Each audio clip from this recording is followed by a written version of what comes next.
my favorite plants is a hydrangea. And you know what, when I was a little boy, you used to have just white ones with a little pink flush to it.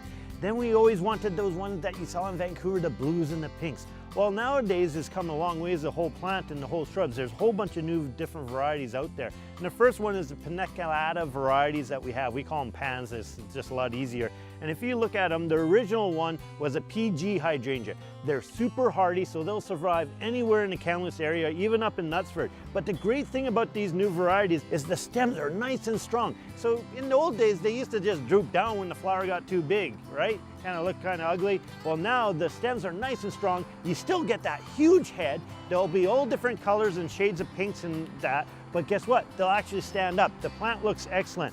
There's the newer ones, which is a quick fire series of hydrangeas, as you can see, are the first ones to bloom. They're a little bit smaller, little lamb, bobos, those type, but guess what? They are early blooming, look great, different colors as well, not just white.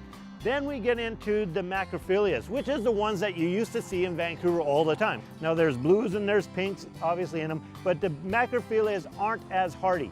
Where the paniculatas are like a zone 3, the macs are going to be a zone 5.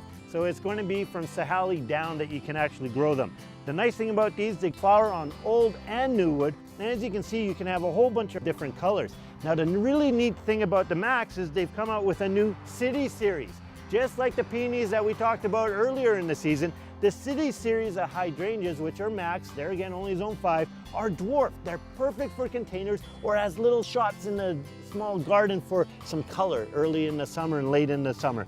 So same thing, they flower in old and new wood. They're very small, so perfect for containers. But guess what? You're going to have to kind of cover them over and treat them like a tender rose if they planted in the garden. Same thing for containers. Plant the container into the garden in the wintertime. So those are a couple of new varieties that are out.